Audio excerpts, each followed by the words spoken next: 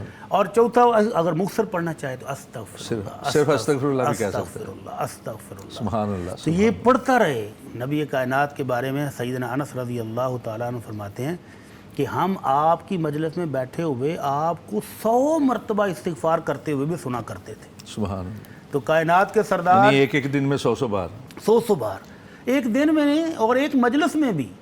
تو جس کائنات کے سردار کے اللہ رب العزت نے یعنی ذکر تو وہ کرتے ہی رہتے تھے، لیکن مختلف مراحل میں جو مراتب ہیں وہ 100 بار ہوتے وہ 100 بار ہو گئے۔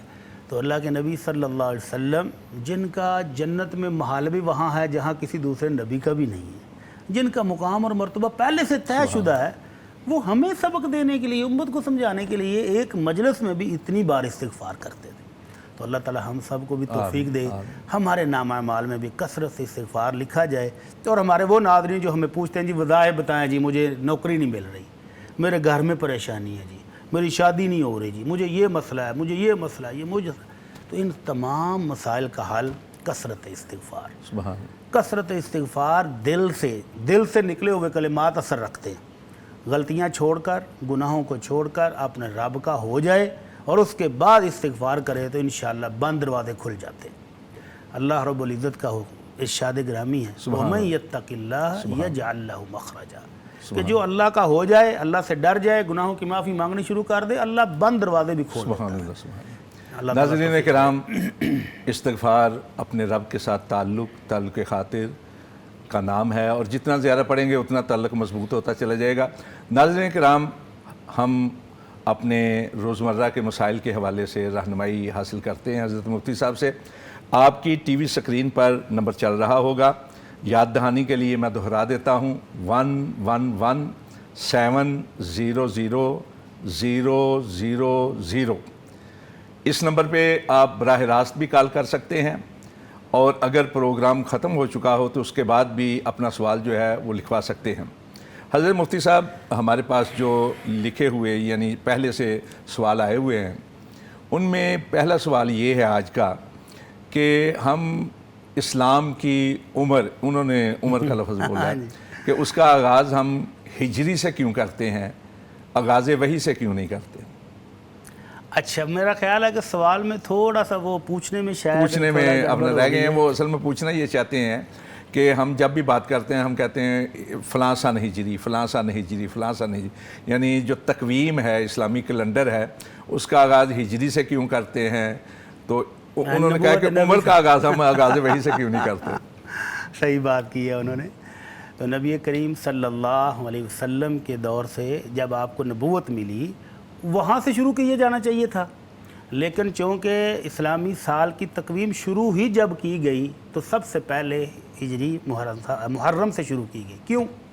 ایک تو عرب کے ہاں پہلے سے چلا آ رہا تھا اسلامی کیلنڈر، کہ ان کے ہاں بھی سال کی ابتدا محرم ہی سے کی جاتی تھی، یعنی جیسے وہ فارغ ہوتے حج سے، ہاں حج سے فارغ ہو کر گئے ہیں، تو اب مسلمانوں نے بھی سوچا روزمرہ کے معاملات جو ہیں، روزمرہ کے معاملات کہاں سے شروع کریں، مشورہ کیا سیدنا عمر رضی اللہ تعالیٰ عنہ نے اپنی مشورہ سے، اپنی کابینہ سے، تو انہوں نے مشورہ دیا کہ اللہ کے نبی صلی اللہ علیہ وسلم ہجرت کر کے بھی تشریف لے آئے ہیں، حج سے جب حاجی فارغ ہو کے آتا ہے کہ یوم ولدت امہ، تو وہ گناہوں سے ایسے پاک ہو کے آتا ہے جیسے اب بالکل دنیا میں پہلے دن آیا ہے تو نئی زندگی شروع کر رہا ہے۔ تو یہ 2-3 چیزیں تھیں۔